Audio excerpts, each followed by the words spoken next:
Good evening and welcome to another exciting episode of Goth Yearbook. Is I your host as always, Eric, aka the Eric Wynn, and with us as always is that hostess with the mostest, Caitlin, aka the Caitlin D. Caitlin, how is it zodiacking? Ooh, well, Oh, funny you should ask that. hilarious that I I need to should bring remove him up. my phone because it's funny because some drama just opened up in a comment section of a post that I Oh, I posted, but it's like not really related to me. It's two people that are like, you're on her page, cool. is that drama then, or is that just like a? It's not drama. It's just two boys chatting.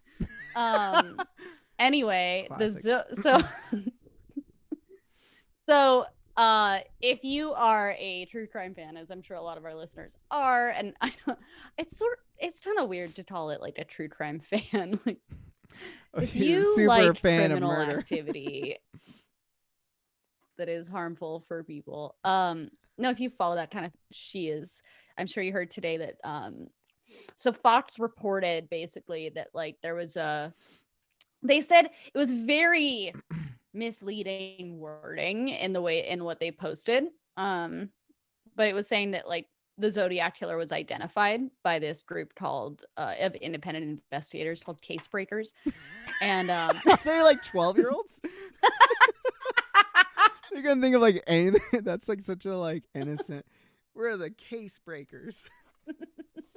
Yeah, and so they basically fingered yeah, they did.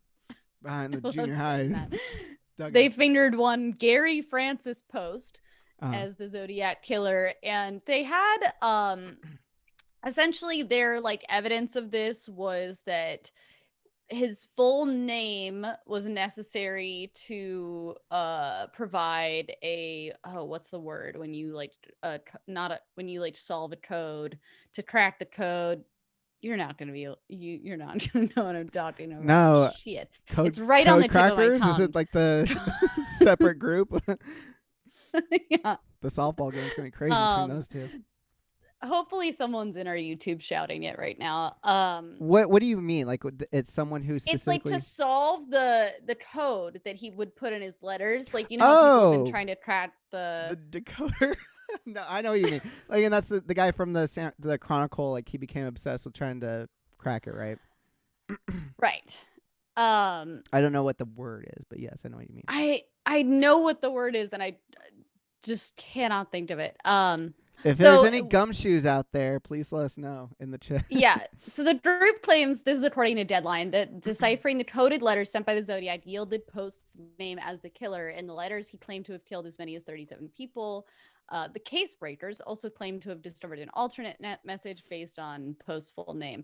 I don't like follow these cases really that closely unless they're family annihilators, and for whatever reason I'm just like weirdly obsessed with those. As well documented on the show at this point. Yeah. Free Scott Peterson. We really need to change the tides on the Scott Peterson name and brand out there. Scott, we see you. Open invitation on the show. He might actually take us up on that. I don't know if I should say that. He's like, finally, I have a platform. We freed Britney. Now let's go get Scott. But anyway, so my attention was caught by this only because, did you post the thing on our Twitter? I did. I'm sorry, on our Instagram story. So if you're listening on our Instagram story, which is, it's probably gonna be long gone if you're listening later, but you can look it up. There was like a Twitter post by at Quentin Reviews. And it looks like a movie review place or something, but they pointed out that like they found, and I don't know if this is fake. I honestly do not know what is fake on Twitter and what's real, and it makes me feel like I'm 900 years old. But he posted like a Facebook screenshot of this guy named Glenn Barnes. Do you have it? Are you looking at the photo right now? Yeah, I had to pull it up. Can you read what it says? Can you read the caption? Because I don't have it in front of me. Glenn Barnes posted in November 2018. My last visit with old man Gary Post. Zodiac ? Good dang. I miss you, old man. And this was post is deceased, by the way. And so this is something that he posted like after his friend The died picture will appear. in 2018. So before he was like formally accused by these case breakers as the Zodiac killer. And it just is funny because in all these pictures, and again, I don't know if this is real or not, but like the guy, you want to show it as well as you can on the screen, or I no? just tried a second ago. I don't know if it's gonna come up. Whenever you do it, it always does pretty well. But yeah, you Oh, can't whatever. see it. Yours just It's looks like a ring light. Yours looks like two old men trying to show a photo. But it. it's like these. Sorry, go on. I was gonna say Go it's ahead. like Glenn is like stereotypical like dad. Like he like in all his pictures, it looks like the fishing weekend picture, and then it's Gary, Mhm. right? Yeah. Gary, aka potential Zodiac, looks like a man haunted. He just looks like he's thinking about all the people that he's killed in his life. And in all the photos, Glenn is just like smiling Arm around away. him, And like yeah. And Gary just has this 1,000-yard stare and this permanent frown. And it's like, I don't know, this that's not evidence, obviously, but it's just weird that like evidence of a weird friendship. it's evidence of a very strange friendship. However, I also like Glenn's just like, whoa, my buddy Gary Pace, potential Zodiac killer, and then following up with, I miss you, old guy. well, but the thing is, he posted this like before 2020. If this is a real post, he posted Uh this in 2018. So he posted this before this man was even formally accused by these case breaker people. So it's as if Glenn just like knows that his buddy is the Zodiac killer, and he's like, "Man, I Slipping it, miss you." Uh, just like letting it slip out like that. Yeah, it's just these goofy ass dudes. And just thinking of the Zodiac killer being like a middle-aged man on Facebook is like in its own right just fucked up. And Yeah. I'm sure like I bet there are a lot of serial killers on Facebook. Anyway, Well, yeah, I guess so. I mean, yeah. before anyone like, I guess it's already kind of spreading like, oh, the Zodiac killer was whatever. The FBI has sort of denied, like, washed its hands of this, and they're like, this is still an open case. Like, we're not saying that this is him. Part of the identification was because the guy has like a star. Gary has a star in a place that one of the artists of like whatever they call it, the witness sketch, the suspect sketch. I'm not finding my words very well tonight, but um like matches up with where Gary had a star. So like this and the fact that like one of his and like his full name can be used to crack a code.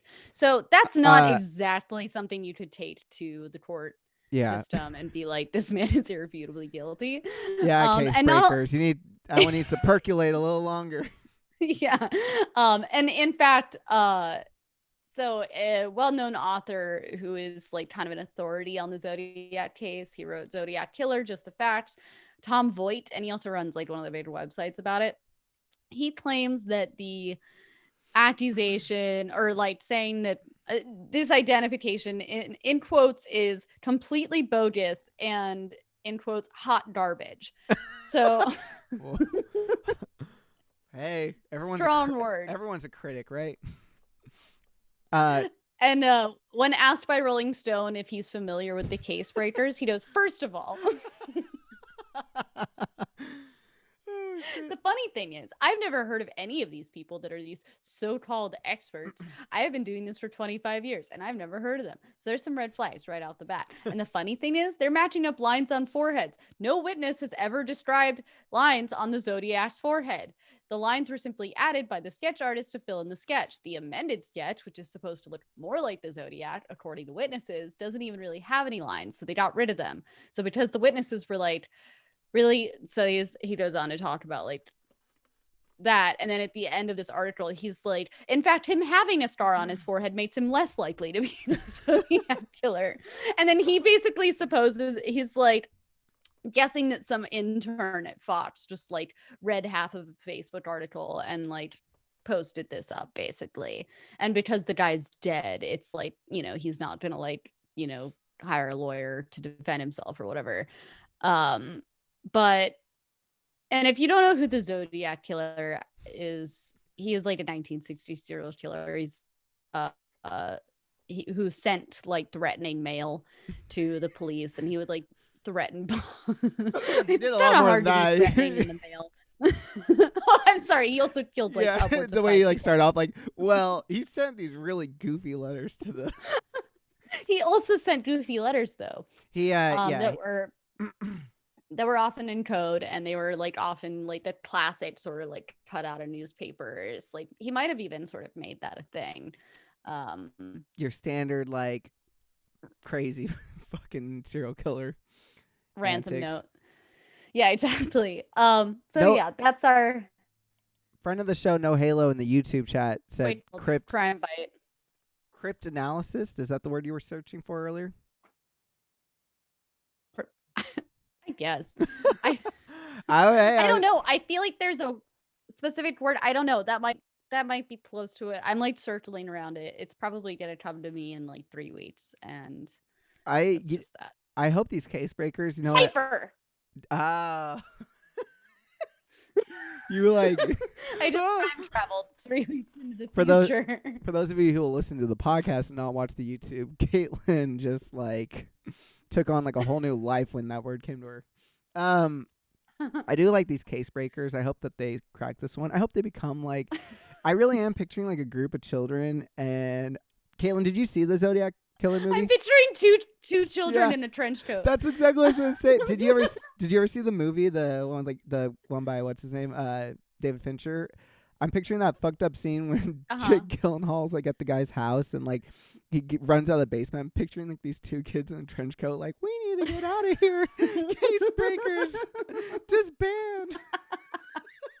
Like getting way too deep. Did you just say Jake Gyllenhaal? Gyllenhaal. Isn't that how you pronounce it? I thought you said Gyllenhaal. No. I fuck up a lot of names. Like that is not right. But Jacob, I keep here. Well, we'll be keeping close tabs on Glenn. We'll be keeping close tabs on these case breakers. Maybe we'll become case breakers ourselves, honorary case breakers. And I think actually this guy Tom Voigt also made a dig at these case breakers in the article. I might have read it wrong. I don't have it pulled up in front of me, but I think he made a dig about them like not finding Brian Landry, but like they like are blaming this random. I don't know. Anyway, I don't want to get into Petito nonsense. Well, we'll save it. We'll save it for the future. We'll be checking in on Glenn. Just a final note on it. I just do like the idea of Glenn accidentally. Like I like the idea of in general any best friend like revealing by accident, like, oh, I have Richard Ramirez over here, or like the Golden State Killer, like in their Facebook thing on a fishing trip or something like that. I mean, what's crazy is like boomer nonsense on Facebook is so indecipherable in general that like you could literally be like, this is my friend Zodiac Killer. And that's probably exactly how you would caption and present it. And no one would even think about it. They would just be like, hope you guys caught a big one. I will say, like, reading some of my distant relatives like Facebook post does feel like trying to decipher Zodiac Killer rantings. It's like a little bit QAnon, a lot of like misspelled words, like randomly adding like a chain restaurant in their rant that they don't mean to, like at Chili's is in the middle of it, like capitalizing every word.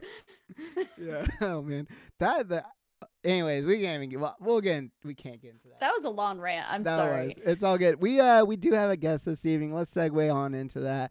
Our guest this evening is an LA-based actor, comedian, writer, and singer, and trivia host who has performed on stages such as Second City, UCB, and Carnegie Hall, and has published written work with the Bull Italic, as well as co-founding the trivia hosting company Hedgehog Trivia, for which he also acts as the trivia master. Please welcome to the show the one and the only Rob Warner. Rob, are you there, sir? Hello. Wowee! What an introduction! Hell yeah! From the case breakers themselves. We're the case. I guess the Zodiac Killer was the case maker. Isn't the Zodiac the case maker? Yeah, that's what I said. So I wonder if like serial killers have like a support group and they call it the case makers. The case makers. And then the FBI team has a support group for the case takers, because obviously they have to be on it. We could keep going with that. And then they all have a Christmas party together. Yeah. It's like a holiday party. The case Oh, bakers. how about this punch? Wait, are you the Zodiac killer? Secret Santa. Yeah. Oh man. Anyway, How are you doing this evening, Rob? As you take a sip of that water? Yeah, fantastic. I got my water set up here. Ooh wee, things are going great. I've been dealing with this thing. My throat has been like scratchy all day, and my voice is probably like a third lower than it is. So for those of you listening, you're in luck because normally my voice is up here and it's quite obnoxious, I presume. So you're getting a nice sultry late night version of my voice on the pod this evening. So well, yeah, perfect, and hopefully that is not COVID. Don't start. I get like, I stub my toe and I get a COVID test. You don't even know. Like, trust me. I'm tested 6 ways to Sunday. I was the same way for a while, and now it's like I'll like accidentally drop my mask on the ground inside of like a pharmacy and then just pick it up and put it back on my face. You're like, I'm probably fine. You're like, hey, someone's leaving the pharmacy and you're like, hey, can I grab that mask off your face? Yeah. I'm heading in. It doesn't look like you need it anymore. Or just swap. Yeah, I left mine. We had a coworker get it recently. Someone who works at like a different branch than ours, and they were I guess they got like a 2-week pay sort of situation. So now I'm like tempted to just go start like licking a bunch of ATMs around town or something. Yeah, just start licking some doorknobs. Yeah, hope for the best. Make it through.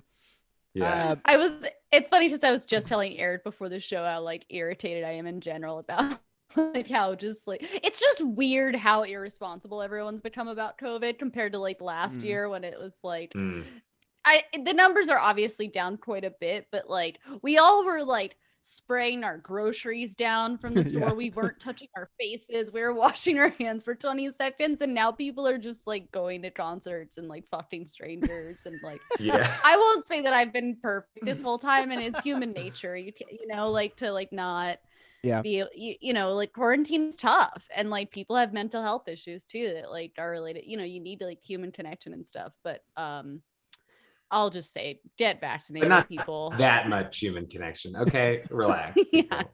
I am shocked that California like went from being like the worst to the best. I'm like, how fucked up are these other states doing it if we're like one of the shining examples in this country? Right. It's like we didn't do anything different. Everyone else just started fucking up worse than us. So we're just sitting pretty right in the middle, and these other states are just oscillating up and below us. It's so true. Out of nowhere, when we got like that like award, like that blue ribbon of like we're the best, like no one had changed nothing. Like it was just that's how bad everyone else got. Yeah. Just kind of also all the people that were susceptible just died from it already. True. I read somewhere that they think that half of Americans have had COVID. Half. That means 75 million people have had COVID.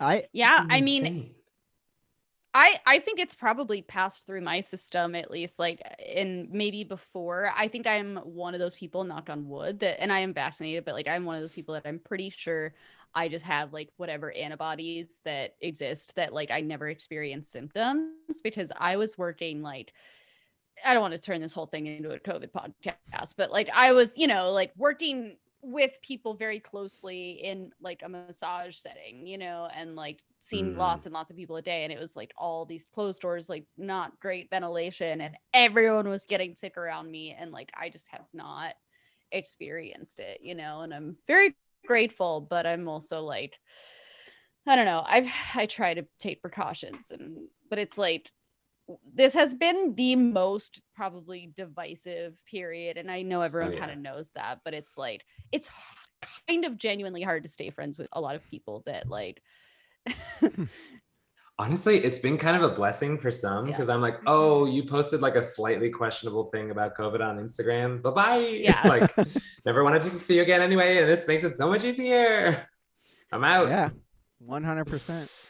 For me, it's definitely brought up some like, I mean, I already am kind of a control freak, and like I'll have moments where I'm like, really judging one person super hard, and then someone else will do the exact same thing, and I'll be like, well, they're like blah blah, and I'm like, Yeah. I probably just don't like that person. Yeah, exactly. True. I'm like, I actually agree with you, but I am upset. And Yeah. therefore, fuck you. Yeah. Rob, kind of like on the subject of COVID, or at least in quarantine the last 2 years. So Yeah. your company, Hedgehog Trivia, Yeah. was that something that you already had created before, or was that something that was kind of created to like be utilized during the quarantine era? Yeah, so I have been a trivia host in person for the last like on and off 8 years. I started at a Huh. bar in San Francisco called High Tops, which then Yep, I know. moved down and opened up a location here in LA. So I'm their regular trivia host every Tuesday night. Come on down, 8 p.m., baby. And a friend of mine was like, hey, do you want to do this like for companies? Because like every company with money, there was like there were like 2 months when like every company was like, oh shit, like lock it down, furlough everybody, no more benefits, like we're all gonna die, no spending. And then every like 80% of those companies found out that like they actually saved a bunch of money, workers were more efficient, like business was booming, and they had cash to spend. And that's when my friend was like, maybe we should try offering this as like a virtual team bonding thing. And it kind of took off, which was nice. So now we do like corporate trivia events for people who want to, get together with their team over Zoom. We have our own app on Chrome. My co-founder is a coder. I can't do that shit, but he built it, and I host trivia and say silly things about people. And yeah, that was a COVID baby, that little thing. Nice. Our Nice. Hedgehog Trivia. This show is also a COVID baby. It is. Yeah. So many COVID babies. Right. I was actually I did like a trivia one. I didn't do yours because I didn't know about this. Was like a year ago. I apologize.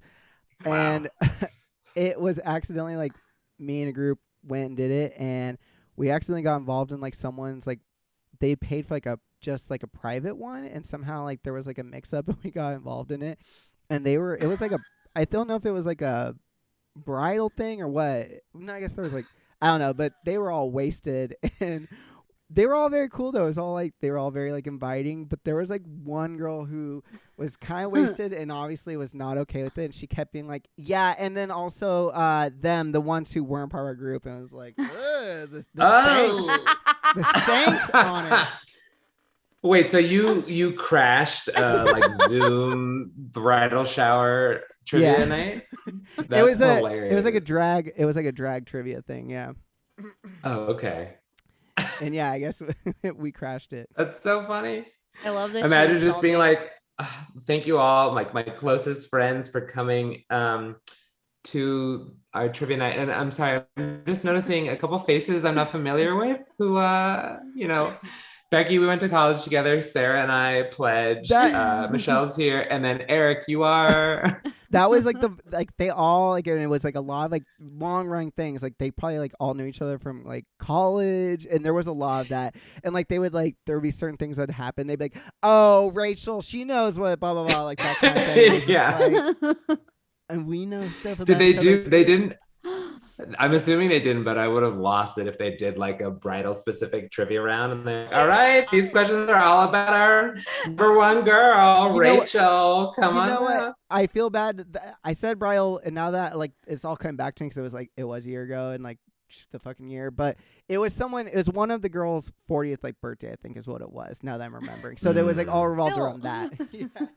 Nice. Drunk 40-year-olds. There's like a cash prize and you guys just like go hard on the competition. Yeah, exactly. Okay, we're actually trying to let the birthday girl win this one, and you guys just kind of ruined it. I have some more trivia questions, but actually a lot of people had like sent in some, so now's as good as time as any to kind of just segue right into those. Let's do it.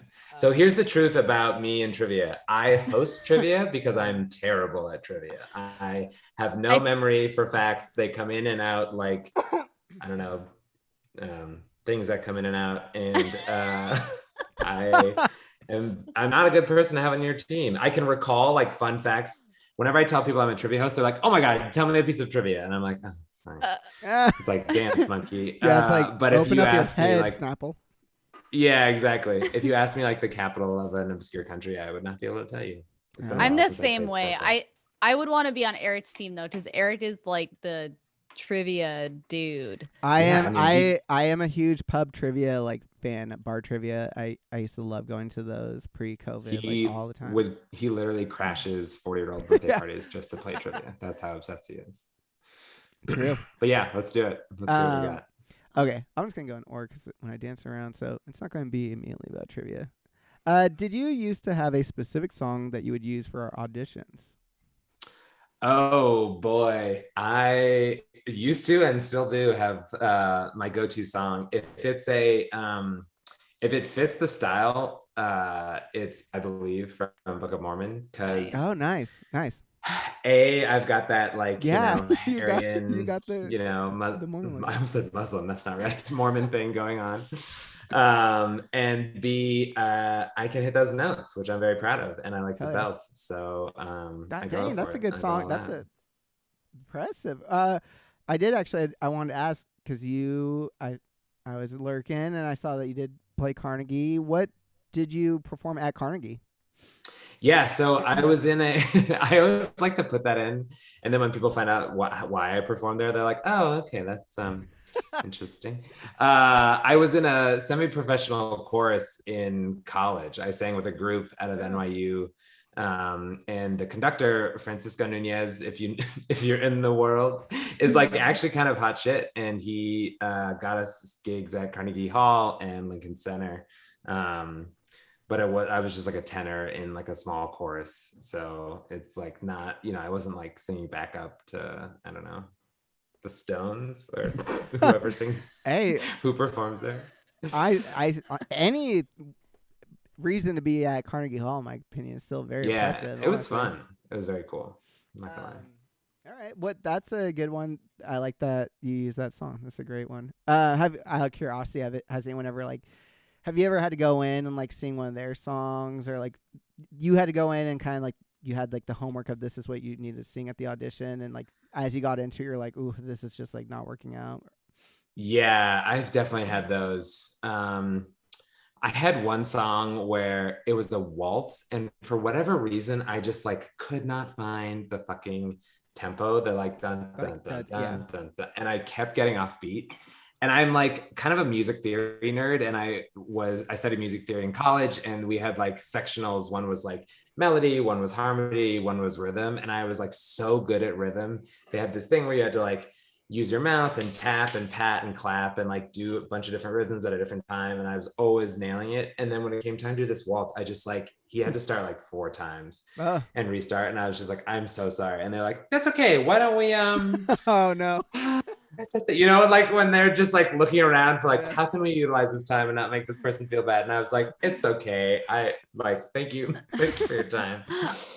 I'll see myself out. Yeah, I'll see join myself the case out. breakers. Yeah. I've got a backup gig. Don't worry. I'll be fine. I'll land on my feet. But the weirdest audition I had was sometimes, and this has actually happened to me twice, so it might be a thing that just happens, but like you come in, you prepare a song, and then the director is like, okay, cool, now let's play with it. And that's, first of all, just like the worst thing to ever hear is like, let's have some fun. You're just like, oh fuck, here we go. It's gonna be weird, and it's not gonna be as fun as you think it is.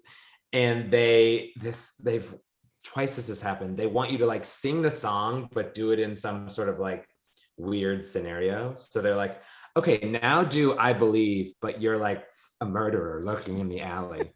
And the cop has just come around the corner as you're murdering somebody. Go now. And you're like, why? I don't want to do this.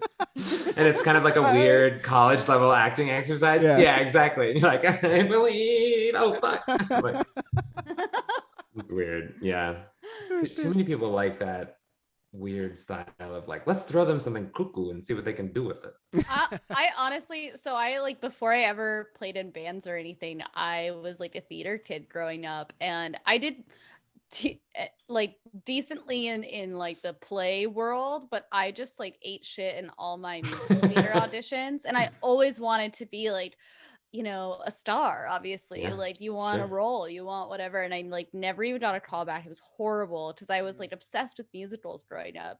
So I was Mhm. like very triggered by it. But then I realized like in my mid-20s, I was like, I can just start a band and like I don't have to audition for things. I can just like tell people I'm good and they're like, okay, come play at the bar and we'll give you a drink ticket. And I'm like, yes. Yes, I will. Uh-huh. And like it's so it was actually it was funny for me like at first when whenever people would say like, oh, I have a good voice, like I had a good voice or whatever, and I'm like, even still part of me is like, well, not really.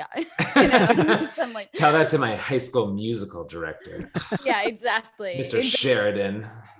No, it's Tina Cocomelli. Oh, okay. Someone wants to know if you have a favorite Broadway play. Ooh, favorite Broadway play, like non-musical? I'm going dealer's choice. Okay. Maybe I'm the dealer. Now if I'm doing questions. All right. Well, My cat, by the way, I apologize if I'm like kind of jerking around. I have a kitten, and it's literally like using my leg as like a scratching post right now, and I keep trying to kind of like. okay. Well, kick at some it point away. you're gonna have to show us your kitten. You're very stoic for. That's the rule. Yeah, just Yeah. grab her. I Come on, Toulouse. Come on, show us to lose. Show us to lose. I'm not answering the question to you. Show us that cat. She's just like. It's like I'm not camera ready. Oh, we got a kitten. For those of you who are We got listening a to the podcast, we kitten. got a kitten on Podcast. air. If you're just Hi, listening, Toulouse. what are you doing? Get on the YouTubes. Watch this cat. It's very cute. It's very cute. Oh. I love how kittens and puppies just have this very stupid look in their eyes all the time. Yeah. I mean, any species of baby, it's the same. Yeah. Yeah. All right. Favorite play. And I'm just gonna answer it in a musical. Because I just like low key don't see a lot of plays. I'm not gonna lie. Hell yeah. I am a huge self-acclaimed Sondheim slut, so I'm a Nice. big Into the Woods fan and Company. Those are my two faves.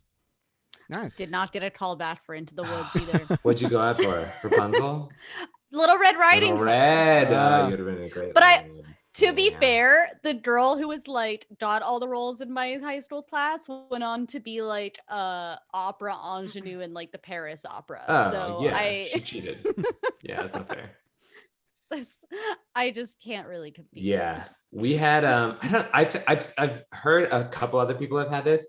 PBS, when we were kids, aired a stage production, the filmed production of the original Into the Woods cast on Broadway with like Bernadette Peters, and my Chip favorites. something or other, and a lot of other people who are very famous now. And we had Ahoy. it like, yeah, exactly, Chips Ahoy, famous for Into the Woods. And we had it. My mom. Sorry. It was just a cast of cookies. Those cookies. Keebler Elf was there. My mom, like in a super clutch move, and also like probably training me to be gay.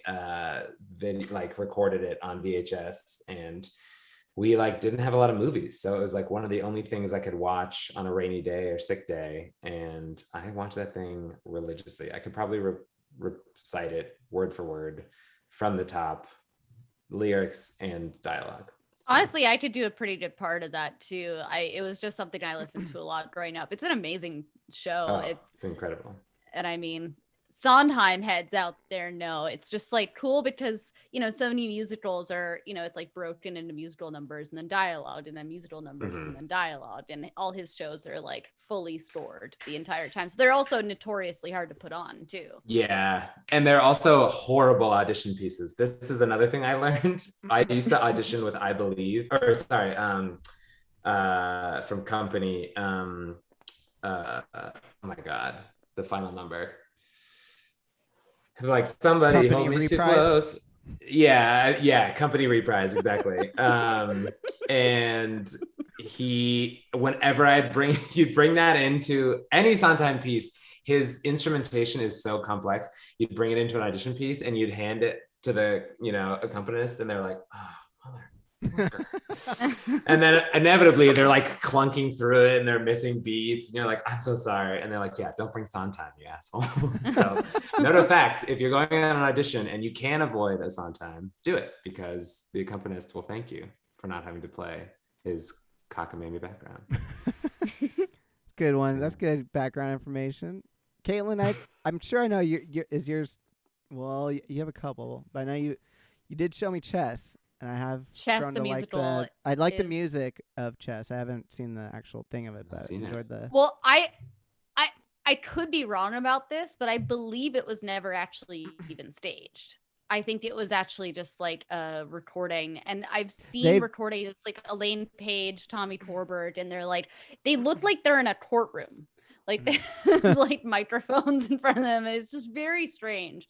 But I'm really into that show. And then just so you're aware, and by Rob, really and into it. For people at home, the music of that one was done by the guys from ABBA. It's worth noting. That's why people should check it out. Wait, is that true? Yeah, you didn't know that? That's the. I guess maybe I've discovered that. When I looked didn't it up even myself. know that. Yeah, and then when I listened to because you'd kind of like gone on me like you should check it out, and like I saw that, and it made me like I was like, all right, I should check this out because fucking ABBA.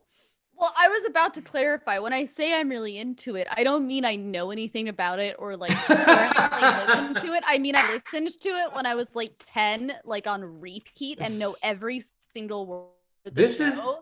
Okay. And also still when I am like, if I am drunk enough to the point where I might or might not be blacked out, I will commandeer whatever sound system is around me and play Anthem from that musical, and which is a like song basically about like land ownership basically and like patriotism. Eminent domain. Oh, and yeah. Written by Tim Rice, the guy who like worked with Andrew Lloyd Webber too. There you go. And then also I will put on a live from Jekyll and Hyde, or the transformation. I'm sorry, from the Jekyll and Hyde musical. And no one ever enjoys these songs when I play them. Everyone always is just sitting and waiting for me to turn it off, but it's inevitable. The next day, the first thing I'll do is like open my Spotify or YouTube, and I'll see that played like 13 times, and I'll be like, oh my god. And I've done this like on dates. I've done this with guys that were just like hanging out with me in my backyard trying to hook up for hours, and I'm just like, we gotta listen to it one more time. We will listen to the entire recording of Chess before you touch any part of my body. Oh, shit. Yeah. I like what you said, that I'm obsessed with it and yet I know nothing about it. And I was like, I'm that way with a lot of things. Like when I tried to name a single actor from Into the Woods, and could only get Bernadette out. Hey, Chips Ahoy and Famous Amos are Chips Ahoy and Famous Amos. Yeah. So I want to know, have you ever worked with or met someone that actually made you starstruck? Oh, I'm sure. Oh, my computer does this weird thing when my Zoom leaves the window. My computer does this weird thing where I just walk away from podcasts. Yeah, exactly. Where I pour this water all over it and I leave. I know I have. So I do a lot of improv and sketch, and this is good. So like we used to in the days of UCB, RIP, because it's probably dead. There was a show that my friends put on called UCB Drag Race, which is exactly how it sounds. And for a while, and this was like before Nailed It really blew up, but it was kind of on the up and up. Nicole Byer was one of the hosts, and she could only do a number of shows because she was like already getting to be too cool for school. But one time I wasn't a contestant or anything. I just like helped produce one of the seasons. Mm-hmm. So I was like backstage and like getting people waters and stuff. And she like showed up and was just like shooting the shit with everybody. And I was like, this is the coolest person I've ever met. So yeah, probably Nicole Byer. She's cool. I love. Was this at Sunset or Franklin? Out of curiosity. Franklin. Oh. It was like a Saturday night 11 p.m. show. So it really started at like 11:30 and went until like 2. And I am like a in bed by 10:30 kind of guy. So the fact that I was up for that is saying a lot. But I got to meet Nicole Byer. So Nice. you know, it was great. I love her. I would be very I'd be very starstruck if I was. It's one of the like I get most starstruck when celebrities or like people I like are actually nice. You know, like Yeah. when a celebrity is like standoffish, then I'm like, okay, like you know, you're too cool for school, like you're kind of a dick. I'm not starstruck anymore.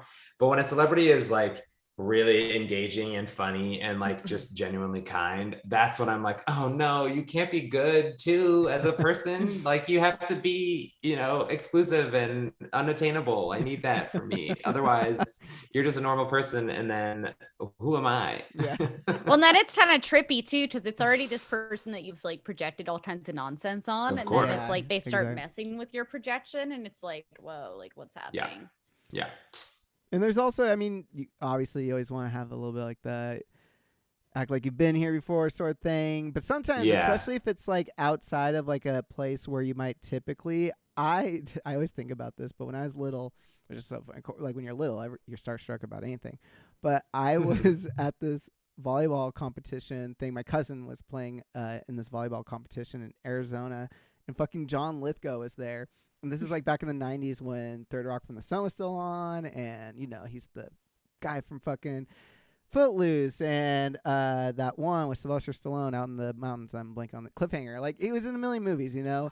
And it was, I remember even as a kid just being like, especially in that moment, that environment where it's like you don't see John Lithgow at like a fucking volleyball competition, but yet there he was, and it was just like I remember like my mind just like melting. Like, and to this day when I think about it, like I still think like, oh my god, like John Lithgow is there. That's so crazy. Yeah.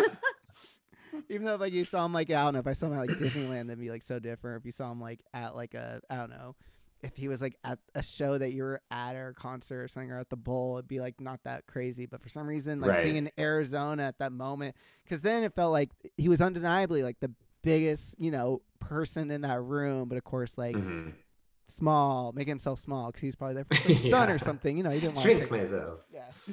Yeah. Kaylin, have you ever been around someone with starstruck? I think the only thing I can think of, well, so I used to work in these like gift lounges at award shows, and I would literally just like walk around holding a bag for a celebrity, and they would like fill it up with the free stuff from all these like vendors who are giving celebrities free things. And the coolest person I ever walked around there was Jack Black for sure.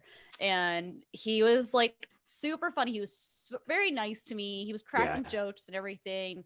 And I like remember, that reminded me of when I was a cocktail waitress in West Hollywood. And I waited on John Krasinski, and I was like, I like made him laugh a couple times, and I was like, oh my God, please like me.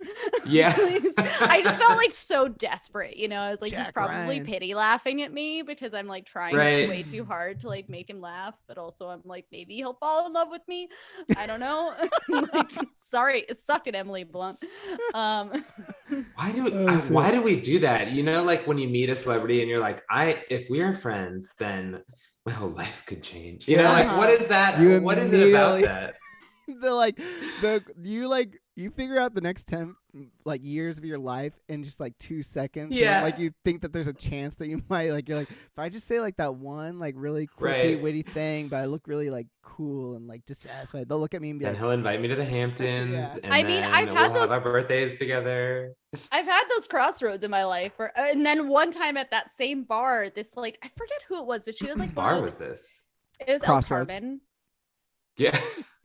It's called El Carmen. It's like one of the oldest tequila bars in California, and it's like it's known for having the widest tequila selection in Southern California, and so it's like a lot of celebrities go there. Also, a lot of just alcoholic townies go there. But it's Weird, I like haven't come been one, there come then. all, you know. Didn't you say that Justin Bobby went there one time from the hills? Oh my God, a whole crowd from the hills came in there. That was a crazy night too, because that was when I was sort of like seeing someone in a famous rock band wink. Insiders know maybe some of that story, but and like he actually came to visit me while I was working that bar. So he was there at the same time. This like group of 20 people from the hills was there that I was waiting on, and he was sober at the time, but he kept, and every time he would like go out to smoke a cigarette, 20 people would get up and go to the bar and order alcoholic drinks because they were all pretending not to drink around him. And then he would, and I would go be like, hey, you guys can't order from the bar, like I'm your server. Yeah. And then so I'd like have to get through all their drinks like secretly, and then like he would come in and come up to me and be like, hey, that Coke I ordered, can you like make it a Jack and Coke? And I was like, I don't know what to do. And then the power went out, and our like it was just absolute fucking chaos. Like This that sounds entire like a night. trashy like version of like a Frasier episode, but just like swamp Yeah, the wine. I was just It felt like that because I was like rubbing credit card machines and like pouring bottles of tequila in people's drinks and just like, why am I doing this? You know? And then like also some like love interest that I never thought I had a chance with was just sitting at the bar waiting for me to finish. And I'm just like, I don't know what to do. Lucille Ball over here. Yeah. Was this but when what the I was hills... gonna say was some it girl who was like a famous it was on still. So it was like a storyline that he was an alcoholic, you know. There were no cameras or anything, but it was like there might as well have been. Hitting rock bottom. Yeah. Anyway, let's move on. I don't want no more El Carmen stories. It's a different podcast. Just a quick question, Rob. Did you actually take classes and like actually like did you just like kind of do UCB shows, or did you actually go through like level 1, 2, 3 kind of stuff there? No, I went through all the. I gave them a ton of money. Don't worry. They have far too much of my money. Best kids going to college because of you. Yeah, exactly. You're welcome, Amy Poehler. All right, that next private jet flight is on me. Don't worry about it.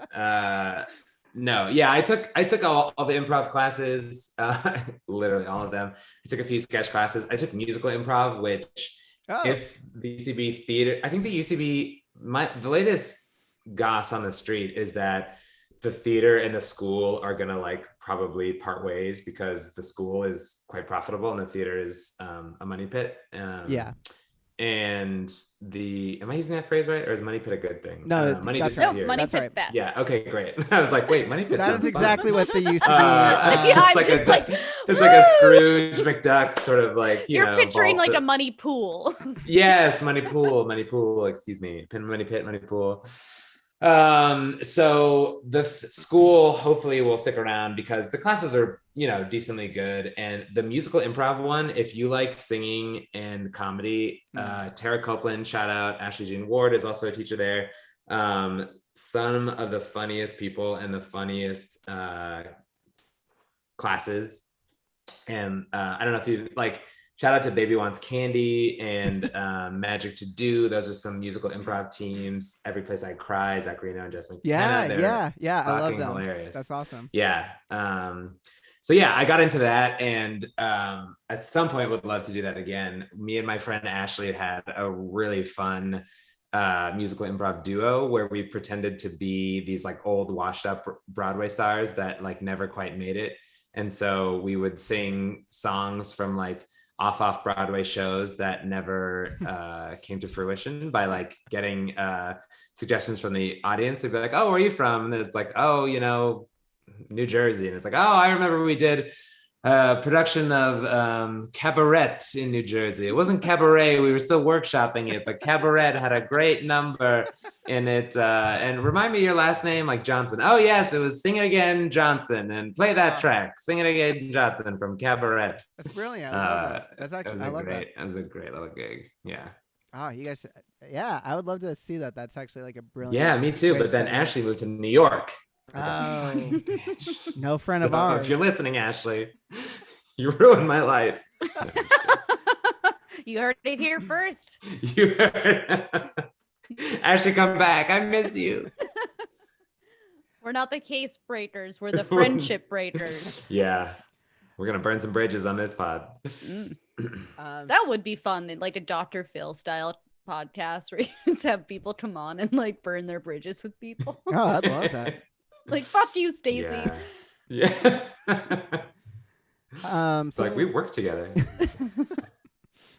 Someone know. Oh man, then you make it like Springer style where it's like, well, look at the fourth Zoom box, and all of a sudden like they Yeah, Stacy's there. they flicker in like. Oh boy. Okay. Someone know. What Rob? What is your recent guilty pleasure / binge watch? Ooh, guilty pleasure / binge watch.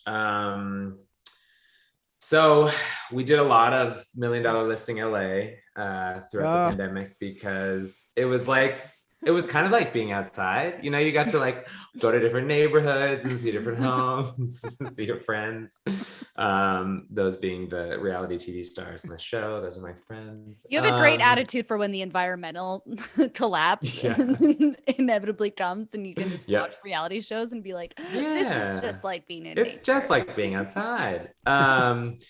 I don't know. That's probably as close as he gets. The most recent binge, we're binging Squid Game because I'm not binging Squid Game. I literally can't watch more than an episode before I start having like heart palpitations and I need to take a break. But it's very good and terrifying. Actually, I'll give a shout out to Q Force on Netflix. Have either of you heard of this or seen this? Q Force? It didn't make a blip on anybody's radar besides mine. The animated one? Oh wait, no, I'm way off then. Sorry. Yeah. No, not David Schwimmer. It's about a gay spy squad in West Hollywood. I watched the first episode. That it was really I was cracking up. Who's the It was the main like voice? Jack McFarlane. No, Sean Hayes. Yes. Jack McFarlane is his character in Will and Grace. But Sean Hayes, Just Jack. And it's fucking hilarious. And it's really inside baseball. If you live in West Hollywood, like there's a lot of, they just go to the Abbey, and there's the Pacific Design Center, and there's like other landmarks that I can't call to mind. But it's very funny and very gay. And it got kind of like panned in the reviews, which kind of sucks because I'd love to see more episodes. But if you like gay superhero stuff, there's some cartoon dicks in it as well. So check that out. That's not why I liked it though. I liked it for the art and the comedy, but the dicks helped. I'm just imagining David Schwimmer being like the only live action character in like a Jessica Rabbit scenario with like 100 gay superheroes in West Hollywood. Is he the one that was in the B movie, or was that Jerry Seinfeld? That was Seinfeld. No, David Schwimmer's Ross. Okay. Yeah, no, I know he's Ross. I just never saw. What about? Do you want to switch over to the Zodiac Dealers again? Yes, please. No, David that was Schwimmer might be definitely the Zodiac Dealer. Jerry. That was definitely Jerry Seinfeld because it was like the one and only time I think he promoted that movie more than he promoted the TV show with his name on it.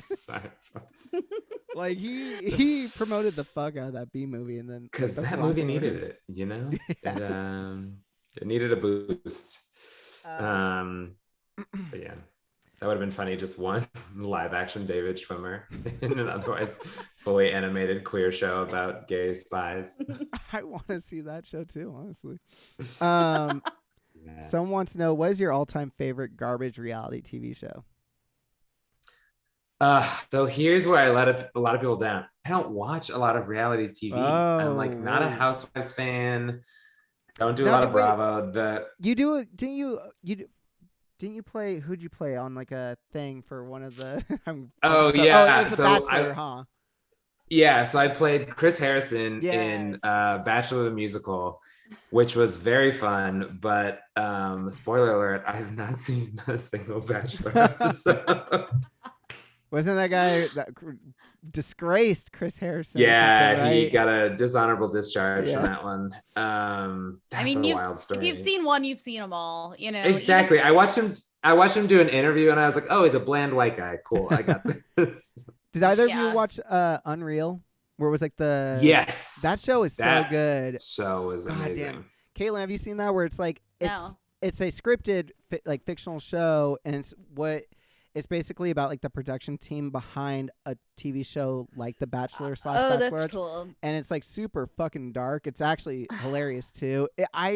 It so needs to be seen by everyone, in my opinion. I know. So the story I heard, which I haven't verified, but I love a good rumor, is that the one of the producers from The Bachelor wrote that show, and a lot of the examples they use in the show are like verbatim taken from her time there. Well, if that's true, then that's fucked up. Holy shit. Yeah, I mean, just like manipulate them, get them drunk, and like tell them to do horrible things. I feel like I would have trouble watching that only because all I could think about the whole time is how many fucking cameras are in this room now, and they're like got cameras at the cameras, and then the it's just like I've been the Spider-Man meme, you know, like. I always think about that with the in general, not like I know what you're talking about, where it's like that kind of meta thing, where it's like a camera with the camera, but I always think about that when I'm watching Married at First Sight in general, where we talk about this on the show. I do love my Married at First Sight. God damn, they get those. There's so many cameras, and they only show it when there's like, you know, a real fight, and all of a sudden like the person storms out, and all of a sudden like that's like the first time they show like, oh my god, like all those camera guys in there. But there is like all those camera guys in the bedroom with them whenever they're like about to like have sex, like potentially for the very first night that they ever, you know, met each other and got married. And all I can think about is like, at what point do they finally like look over at the camera people and be like, all right, so like, are you leaving the room? Like, when get the that fuck out of here, right? Fuck out. I'm trying to bone. Whenever I watch those scenes, I'm always like, okay, there is like a certain moment where you're sitting there and you're like, okay, now it's gotten uncomfortable. Like, yeah. There's got to be like a call time or something, and they just edge until bone time.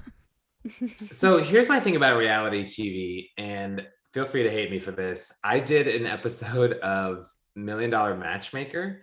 Ooh. Where and I say I did an episode. Sorry, let me back that up. I was like, I answered a casting call, and they were like, "Oh, great, we can use you for this."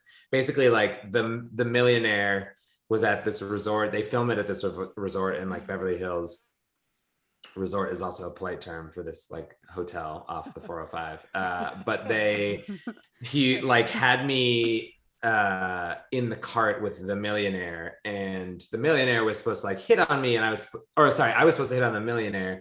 They were supposed to be standoffish, and then Patty was going to use that to like demonstrate how they need to be more outgoing, and like, you know, this guy was hitting on you, you should have, you know, been receptive to that. You suck at dating, blah blah blah. And so like we did that whole scene, you know, I like hit on him, he was like standoffish, and then at the end, you know, they yelled cut, and the guy was like, "I'm so sorry, like you seem really nice, and like obviously I would talk to you, but like they make me ignore you." And I was like, "Oh, okay." And like obviously reality TV is fake, but that just lifted the curtain in a way that makes all of it just seem so slimy. Like all the Real Housewives stuff, those fights just like seem so over the top. They're manufactured through like these sort of like manipulative, alcohol riddled, you know, tactics that the producers use to get these women just fired up and angry. And then as a nation, we like celebrate that. And I like low key blame Andy, I just call him Andy Bravo, whatever his name is, Andy Cohen, for like getting Donald Trump elected, because like the fact that we just like glorify, you know, assholes who lose their temper is like largely his fault. And now we had 4 years of Trump, so I'm gonna put that on his shoulders. Thanks a lot, Andrew. The crazy part to me is Mr. that like Bravo. The part about it that's real is the drinking. And like that's intense. That's right. just a lot. Yeah, and they don't let them eat. Yeah.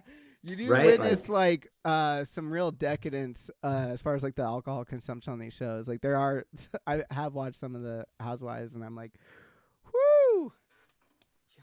Don't let it. I was an alcoholic. We are at the hour mark. There's a couple. We're gonna do speed round. We're gonna do a couple light rounds. So I'm just gonna throw these to you, Rob. Just whatever comes to your head first. What is a guilty pleasure movie of yours? It's called Warriors of Virtue. It's about a guy who goes to a magical land and finds kangaroo warriors to defeat a magical demon. That is the movie you're talking about? That one from like the 90s or something? Have you seen that? Literally no one has ever heard of this movie. Oh my God, Eric, this is insane. Every time I mention this movie, people look at me like I'm fucking insane. It's like They're like, surely that movie was never made. And it was. It was pretty high budget too. This is why Eric is the trivia master. I forgot that movie even existed until you started talking about. You're like, when you said the name, I was like, that cannot be the movie. But then you mentioned it. I was like, yep, that's the movie. Yeah, throw that up on the gram. People have to watch this. After this, I'll definitely throw it up there. Yeah. Someone, it's so funny that maybe this is someone that you know, because someone said, Rob, please tell me what is the Squid Game. So obviously someone knows that you're watching it right now, or it's just that popular right now. Someone asked that question, but they asked it using your name and everything. So all right, 1 sentence, 2 sentence. Give us an elevator pitch of Squid Game.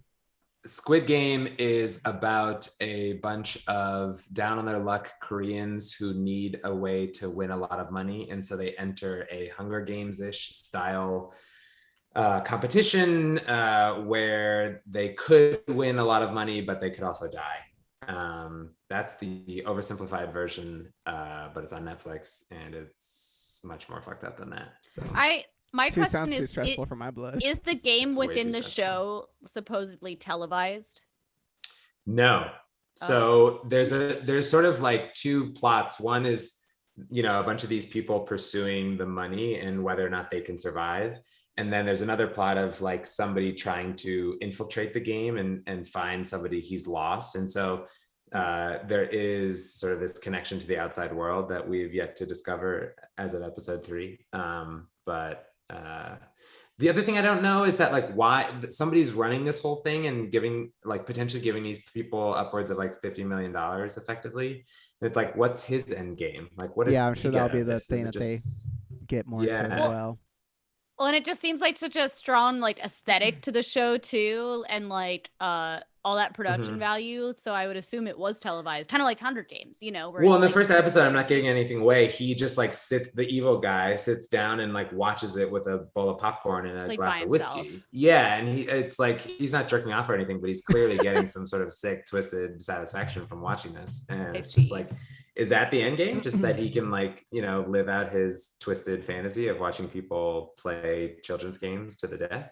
Huh. Maybe. That's fucked up. TBD. I do see like the value of that kind of commentary, but like you said, like how it gives you like heart palpitations. That's why I haven't watched it. I watched like 20 minutes and I was already like, I'm stressing the fuck out. And like I watch comedies at this point. I watched some horror and I started having nightmares. Like I love horror stuff, but I can't deal psychologically. No, so I can't. Seinfeld for me lately.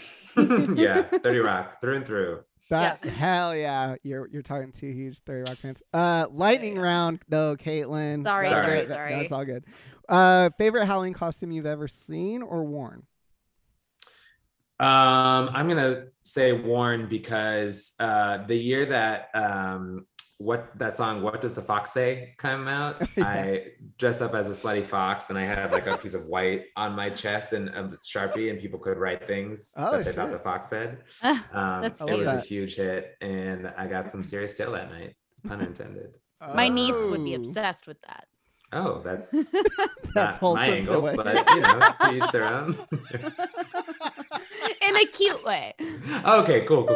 Sure. That's funny. Every time she sees a fox in a bush, she has to kiss it. It's very cute. All right. Don't let her out in the woods. What is your favorite scary movie? What's your favorite scary movie? Lights are flickering. I'm not a big scary movie guy. I did watch the original Omen when I was in high school. So good. And it like haunted me for weeks. So that's probably up there. But if I had to say something I would watch again, it would probably be Shutter Island. Shutter Island? Stutter Island? Shutter Island. You got it. Shutter Island. Yeah. Stutter Island. Stutter Island. That I used to own that OG Omen on VHS as a kid. It's so funny because it's like such like old person's kind of boring horror movie. I feel like for a kid to be into, but I thought it was so good. I always quote "It's all for you, Damien." Like it's all for you, Damien. Yeah, so good. And then they remade it with a bunch of jump scares, and it was terrible. Sorry, Kristen Dunst, or I think. No, Julia Stiles. That's who it was. This is more of a Rolling Thunder round. Yeah. That was supposed to be like her comeback movie. Ooh. Ooh. Where was it? There's one last one. Where did I find it? Rob, would you rather be Jason, Michael, or Freddy? Oh, As you just said that you're not a big horror movie fan. I know those references though. Probably Freddy because I like the idea of like popping between people's dreams. And also Scissorhands, you know, Yeah. that's fun. He was also the funniest. Like he made quips and stuff. The other two don't Yeah, talk he at all. he had a little sense of humor about his day job of murdering people. And I like that. You know, I like someone who brings a little levity to mass murder. That's cute. That's my kind of guy. Oh shit. All right. Rob, we're gonna play a couple games now if you're down, if you have some time. Let's do it. No, Right. I gotta go. Are you busy? Sorry. Yeah. We're What are you gonna doing? play. Anything right now? Sorry guys, I keep my allergies have been so much more worse than usual.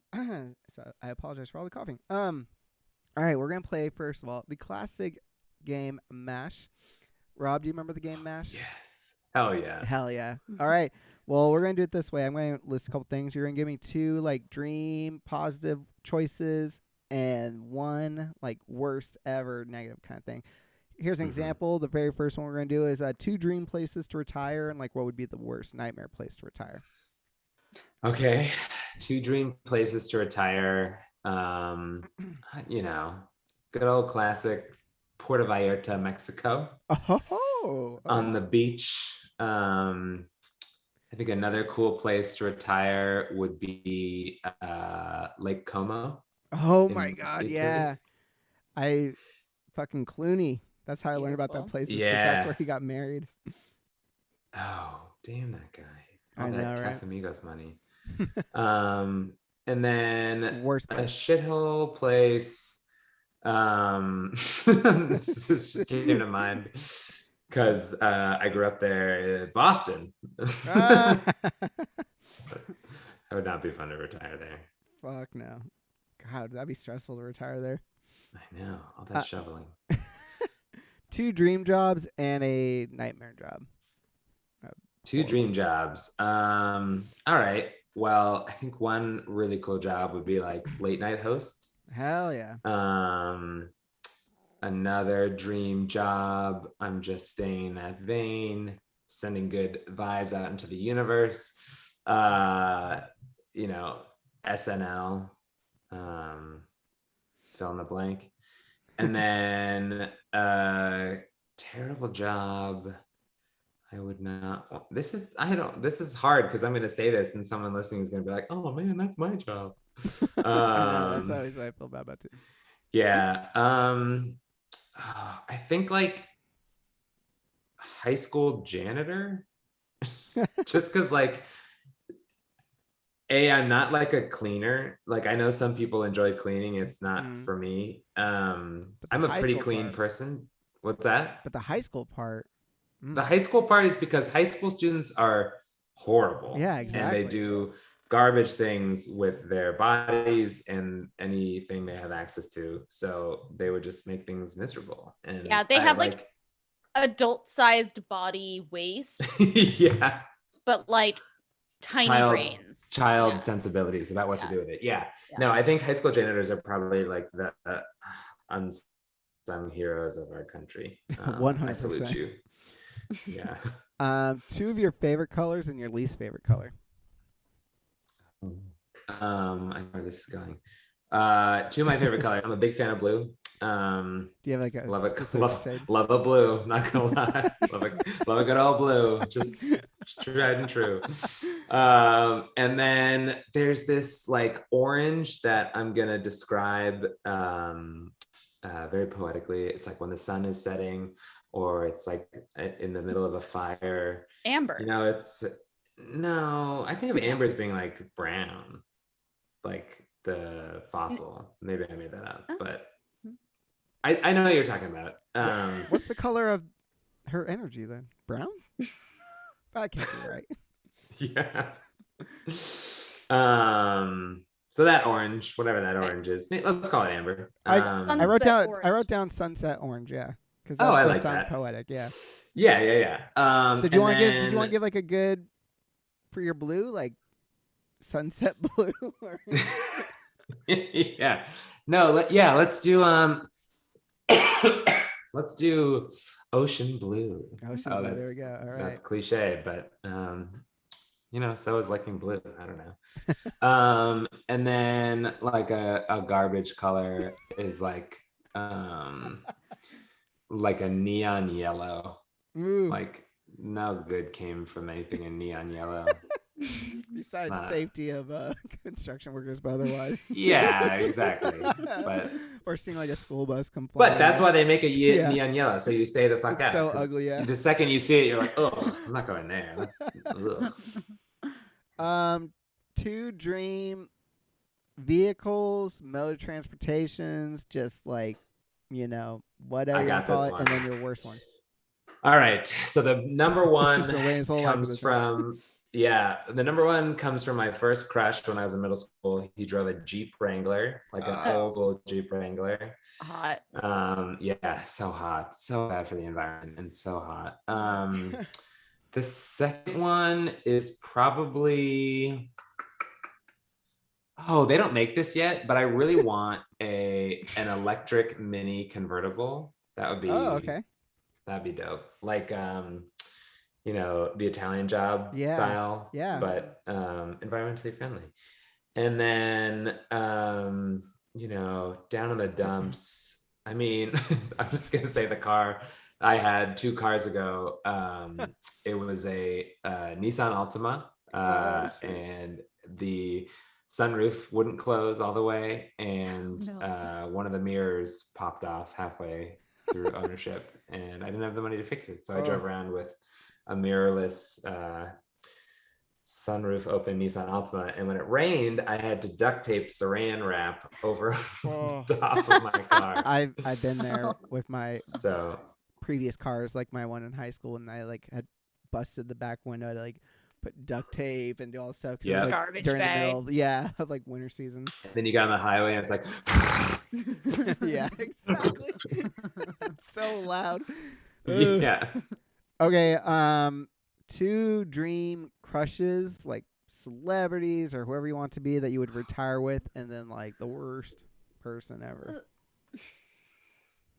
Okay. Ooh, this is good. I'm assuming age is not a factor here. No, you can. Okay, whatever. Great. None of this is happening. I'm not going creepy young, by the way. I'm going the other way. But I mean, probably it's not original, but oh no, okay, changed it last minute. Daniel Craig. Oh wow. I would I'm seeing that movie tomorrow. I would let that man do horrible things to my body. And then I feel like I'm gonna put Ian McKellen. I feel like retiring with Ian McKellen would be a delight. Yeah. He seems fun and whimsical. He still goes to shows. He smokes a lot of pot. And you get to hang out with Patrick Stewart. Did either of you ever see Beginners? That has your boy in it too, Caitlin. Ewan. Oh my God, I fucking love that movie, and Ian McKellen is so good in it. Beginners? Yeah. Maybe it's not Ian McKellen who's in. No, yeah, it is Ian McKellen that's in that, right? Yeah. I'm gonna say yes. With Ewan McGregor? I don't recall. I only remember Ewan McGregor. Yeah, it's Ewan McGregor. His dad is played by Ian McKellen, and like he comes out, like his mom passes away, and his dad decides to come out like 3 months later, and his dad gets like cancer shortly afterwards. Yeah. So it's all about like how he has like 1 year to be like out, living proud gay man who also has like cancer, and it's like Ewan McGregor like trying to like kind of grapple with that, and also like finding a new love and all this stuff. Manic Pixie Dream Girl. Yeah, exactly. But Ian McKellen, if that is who it is, and I apologize if it's not, if it's a different old white dude, but whoever is in that movie was so good. Now I want to know if I'm getting that wrong. But anywho, it was great Chelsea movie. Grammer. Watch that. Yeah.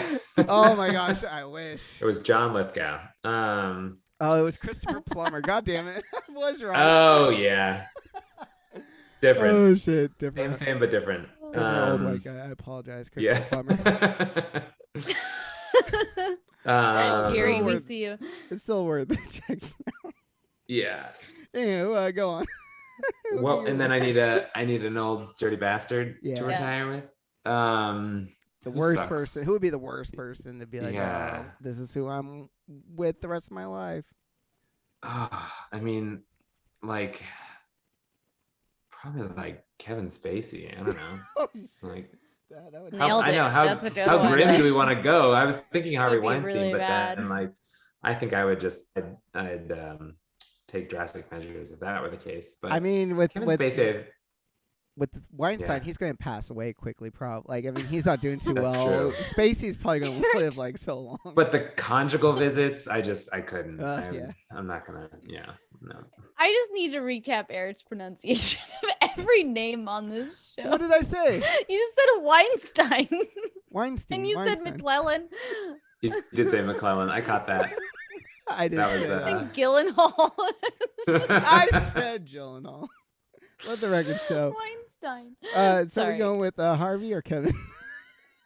Let's go with Harvey. Let's really cue me up for disaster. Just wait up Alright. in I'm gonna hell be driving. every day. I'm gonna be driving Harvey around in a bright yellow Nissan Altima before you know it. I woke up to Kevin Spacey every day. I think I would just scream like the moment my eyes opened every day. Yeah. Can I get 3 random numbers? All right. 1 through 10. Is that how it works? Sure. Let's do that. Yeah. That's Well, I'm not how we should gonna do like I was gonna do my birthday, but that's 24. You'll be counting for days. Let's not do that. Let's do 2. 2's a good 2 is a good number. it. 2 is a great number. And then we're gonna go, 6. 6 that's fun too. And then just to throw a prime in the mix, let's go 13. Oh, okay. Is that too high? That's a good prime number. No? All right, great. Okay. I always feel like they throw us way too late in the thing. Can I get 2 dream animals and 1 nightmare animal that would also be a part of your journey? And you can be specific or broad with it, like. Okay, I'm fine. Okay, so this may rub some feathers the wrong way. Pun intended. Oh yeah, but I've always been intrigued by ferrets. Oh, okay. So like I think a ferret could be part of my emotional journey. I think like some sort of big fluffy dog, like a Saint Bernard or no, the what's the mountain? Bernese Mountain Dog. Bernese Mountain Dog, yeah. Let's put Bernese Mountain Dog. And then a hairless cat. A friend of mine got a hairless cat, and I can never go to his house. They're haunted. They're haunting. They're haunted. They're demonic. Yes. They do remind me of house elves from Harry Potter. Yeah, they're exactly. Okay. Yeah. Go on. Sorry. No, I'm just there, but they don't clean, so they're much more useless than the house elves from Harry Potter. They have no autonomy. Yeah, I will not disagree with that one. I'm going to now draw a spiral, and you will tell me when to stop. So I'm going to start drawing it right now. Stop. Whoa. I was You gonna ran out of say, page. whoa. All right. If you can see right now, there is a pencil. And sometimes it catches it, sometimes it doesn't. But anyways, I'm going to skip ahead. There's a little pencil. It crosses all out. All right, Rob. MASH knows all. Are you ready to hear your future, sir? Let's hear it. Once you graduate, so you're in school right now, you'll find work in Puerto Vallarta, Mexico as a high school janitor. You'll get around town in your neon yellow electric mini convertible. Okay. Well, that's a lot like high lows. You'll marry Daniel Craig. Hey. Oh. And you'll live in a house with your 2, that's where the number came in, kids, and your ever loyal pet hairless cat. Oh! That's a real mixed bag. Yeah. What a cursed existence. I mean, Yeah, it's not that curse. You're living in Mexico with Daniel Craig. with Daniel Craig, that's true. Every day, like, think he's just gonna like emerge from like the fucking ocean with like I his was like just tiny. gonna say, every day you get home from high school is like perfect timing. Sunset. He's just walking out of the High water. school. High 'Cause you're the school. janitor. Oh, High because I'm a school janitor. janitor, yeah. I thought I was graduating high school. No. no. You got really excited, like high school. Yeah. I went back. Yeah. Yeah, I mean, as long as I could get off work in time to see him emerge from the ocean in that little speedo number, I think I'd be okay with it. Oh, that was a good one. Okay, That was an emotional journey. it was. Small price to pay. We are gonna play a quick personality quiz game. This is how we always end the show, Rob. We like to end it with our personality quizzes that we scour the internet for. We go to the depths to find the best and the greatest that there is to be offered from personality quizzes. And this one is no different. This was developed by Allison back in 2003. So we got ourselves a little bit of that was older the one. peak of Allison's quiz making work. So I'm excited for this. Yeah. We're gonna find out which farm animal you are. This quiz got 2 out of 5 stars. We're gonna jump right into it. I'll throw up my finger so you can see, because sometimes the way they stack these is a little bit confusing. So here we go. Question 1: do you like junk food? It's okay. I am addicted. I only eat it when I go to parties or when I have it in the house, but I don't go crazy, and it is disgusting. The third one, which was quite winded, but pretty accurate. Do you like to socialize with others? I love to be by myself.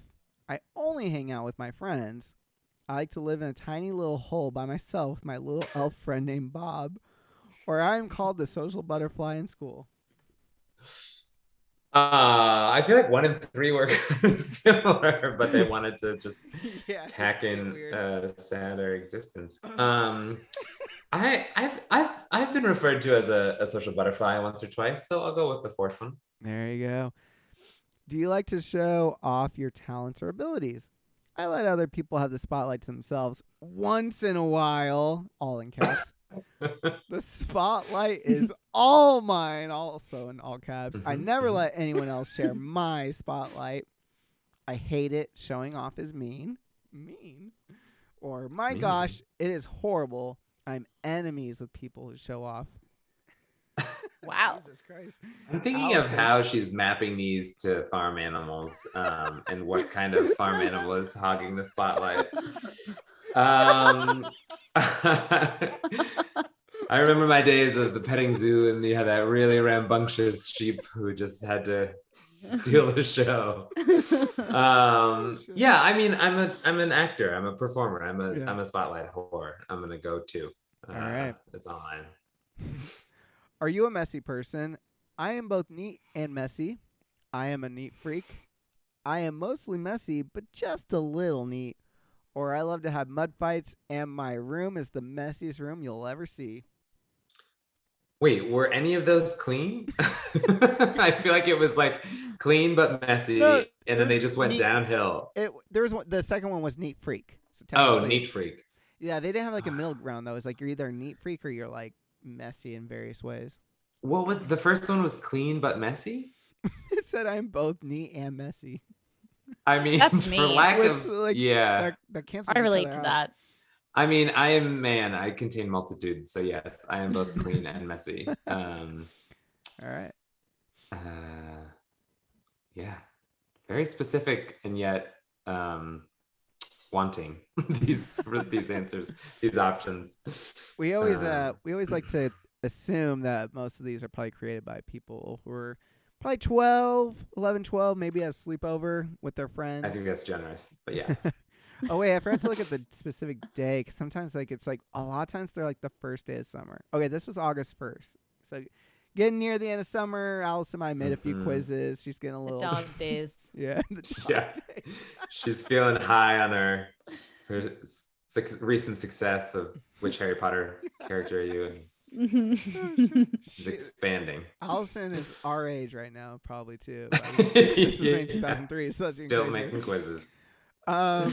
Do you like to be outside? I am never inside. I love to smell the air and stay outside all day and all night. I told you I like to live inside a little hole with Bob, my elf friend. Being outside makes me sick. Hell yeah. Or I like to be both inside and outside. Half in, half out. I love the callback to the elf, Bob. The elf. Yeah, I mean, again, very specific, not necessarily the full spectrum. I guess I like to be inside and outside.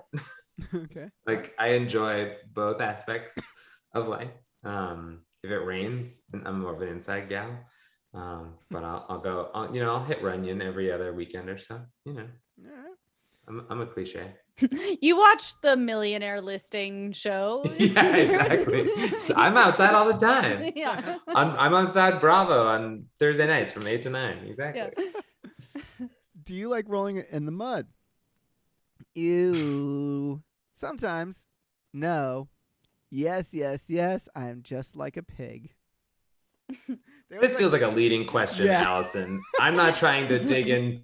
I'm not a sociology expert, but if I were running a survey, I would not consider this an unbiased indicator. No, I'm not a mud guy. I guess All right. ew or no. Ew. Well, which one? Ew. All right. I would look down on you. In fact, Do you like to baa like a sheep?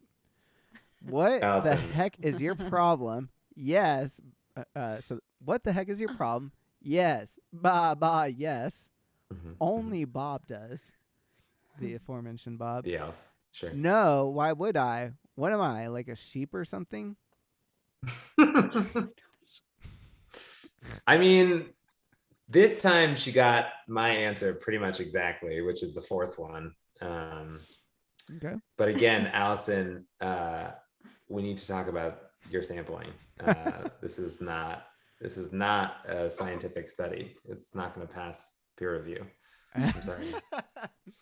Allison is now a part of the case breakers, and Yeah. she's like, "Well, it's not the Zodiac killer." Have we paid attention to Bob? Do you think that's how they figured out he was the Zodiac killer? He took a survey on which farm animal are you, and he got the Zodiac killer result, and they were like, only the Zodiac killer would get that result. Yeah, they're like, "Do you like to bow like a sheep?" No, I only like killing people in the night. Yeah. It would be funny if he took like a personality quiz. I was like, which famous serial killer are you? Because he was like, oh, I wonder if I get myself, and like he's the only one that got himself. They're like, get him. They're like, it worked. Yeah. They're just like on the other side of his computer. They just like pop out. All right. Mhm. Question 8. Do you like milk? It's disgusting. It's okay, but I only like chocolate milk. Moo. Huh? What was the question? Or love milk? I make milk. Oh my god. So, Allison, in the one where you mooed, is that the implication that you are a cow and thus you like milk? Because I think she hit the nail on the head with the fourth option of cows actually make milk. We're the only animal that drinks milk as fully formed adults. But yeah, I like milk. Was that 2?